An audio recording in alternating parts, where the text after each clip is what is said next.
Bonsoir, bienvenue à toutes et à tous dans cette session d'information sur la télévision Labari. Nous sommes dimanche 21 mai 2023.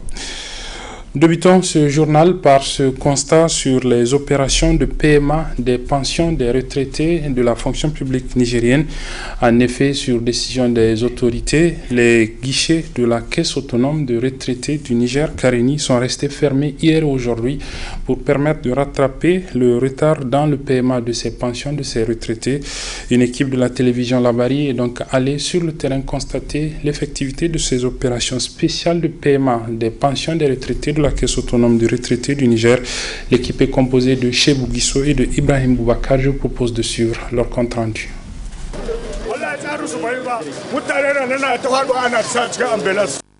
Après publication du communiqué de la direction du Trésor et de la comptabilité publique, les pensionnés ont envahi les locaux de différentes mairies de la ville dans l'espoir de percevoir leur dû sans aucun accroc.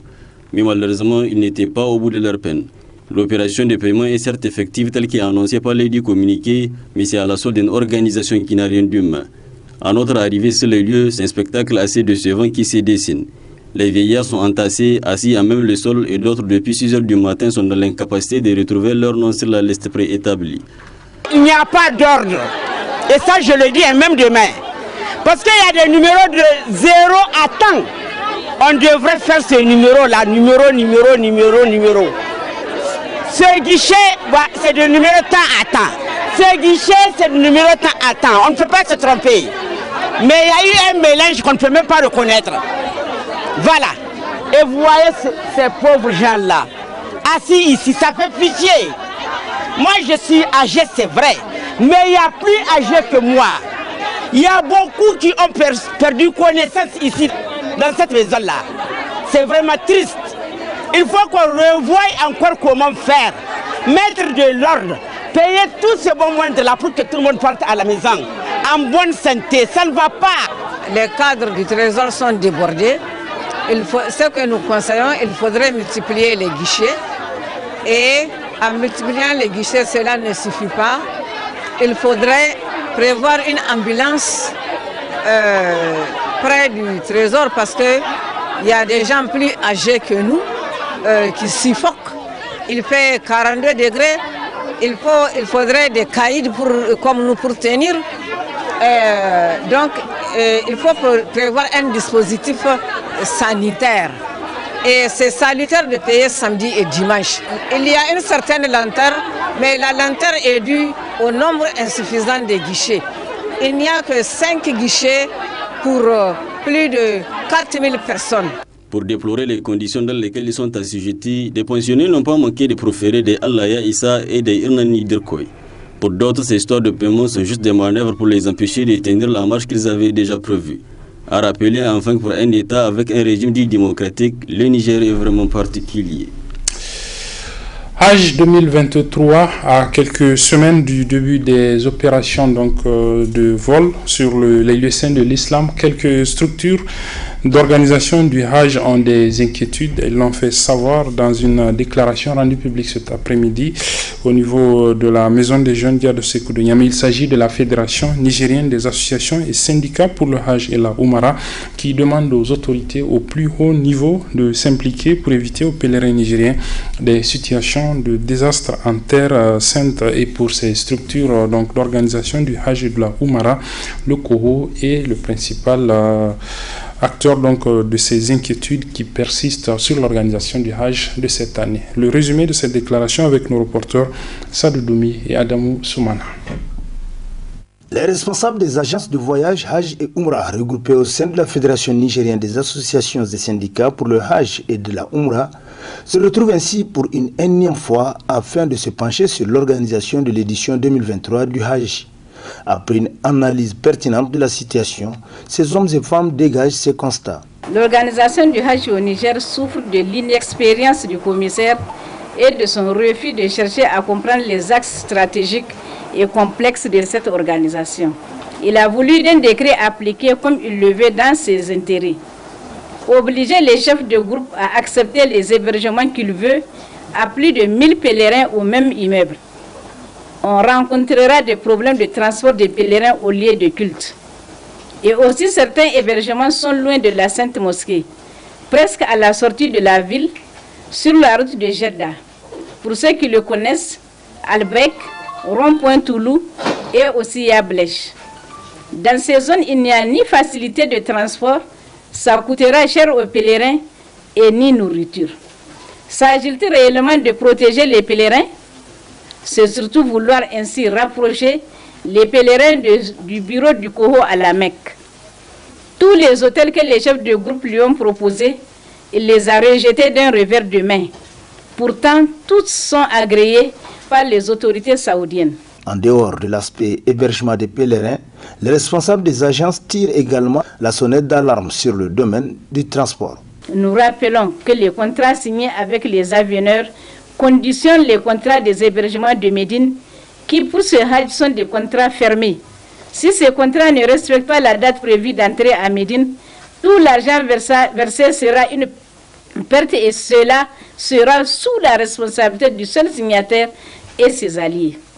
Le programme de vol aller proposé par les avionneurs retenus seront une catastrophe pour les futurs pèlerins, la phase retour n'étant pas programmée. Max Air propose de commencer ses vols le 1er juin et les terminer le 12 juin 2023. Ethiopian Airlines le 5 juin et terminé le 10 juin.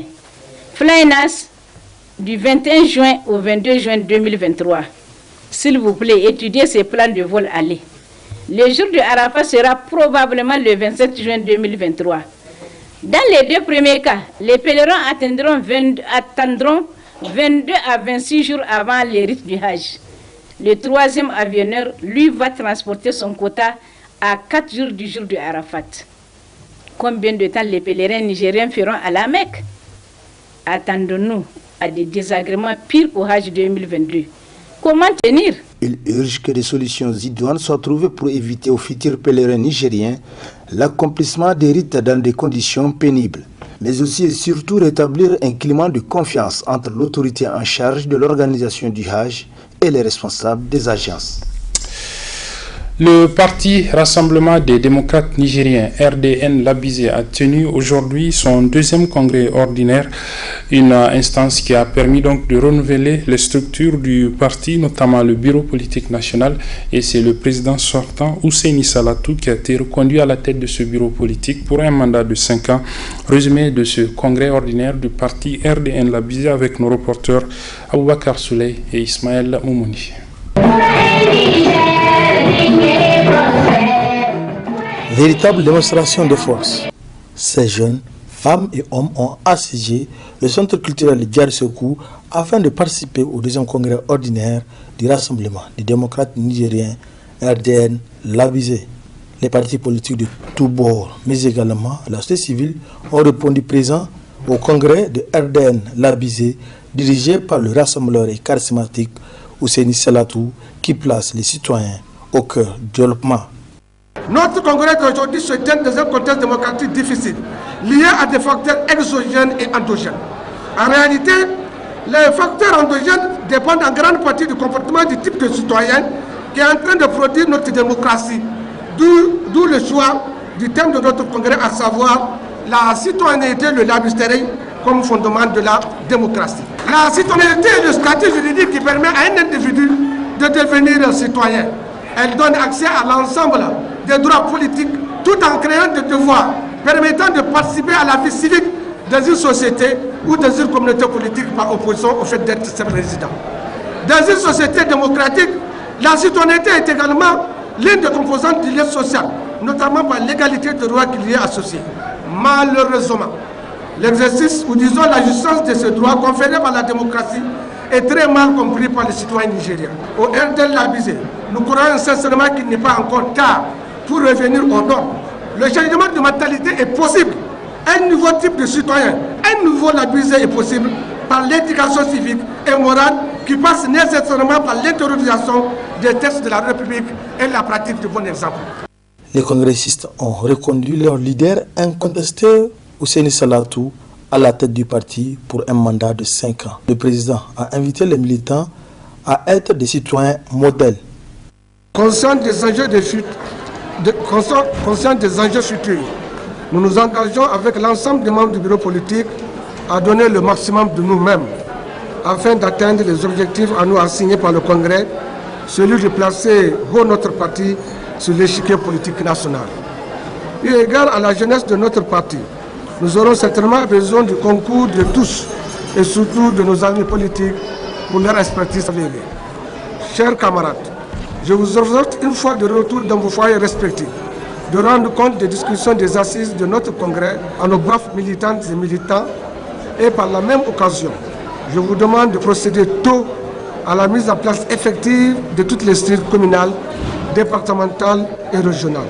Le RDN, l'ABC, a réaffirmé de vive voix son appartenance à l'APR dirigée par Seyni Oumarou. Des remerciements, résolutions et des recommandations pertinentes ont été formulées au cours de ces assises.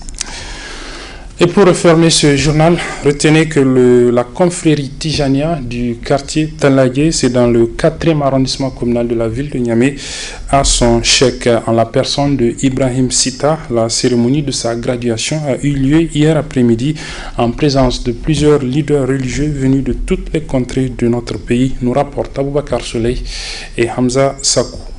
Ils sont nombreux les leaders religieux, parents et adeptes de Tidjania à partager ce moment de gloire avec Ibrahim Sita de Taladji. Il s'agit de la cérémonie de son accession au grade de cheikh, et cela sous la bénédiction des grands cheikhs. C'est une cérémonie de lecture du Coran à l'occasion de la gradation de notre neveu Ibrahim Sita, qui a été désigné par le cheikh Arsimi Aboubakar Moussa comme khalifa ici, cheikh de la région de Taladji. Voilà, donc il a organisé une lecture du Coran pour consacrer cette nomination. Pour sa famille, cette consécration est méritée. Nous le connaissons bien, il a étudié au Mali, il a fait la lecture du Coran par mémorisation, donc il a tout le Coran dans sa tête. Il a été l'imam de plusieurs mosquées ici à Niamey. Et c'est quelqu'un de très concentré et de très calme, qui a vraiment les qualités pour être un dirigeant religieux. Donc si maintenant on le consacre pour ça, c'est très bien. Nous sommes très contents en tant que membres de la famille de l'encourager, de le féliciter et de nous réjouir de cette nomination. La lecture du Saint-Coran et plusieurs prières ont rehaussé l'éclat de cette cérémonie, ayant pris fin avec une fatia pour le pays. Voilà, c'est sur ce que se referme cette édition, mesdames, messieurs. Merci de l'avoir suivi. Merci aux équipes techniques et rédactionnelles qui m'ont aidé à la présenter. Les programmes se poursuivent sur la télévision Labari. Au revoir.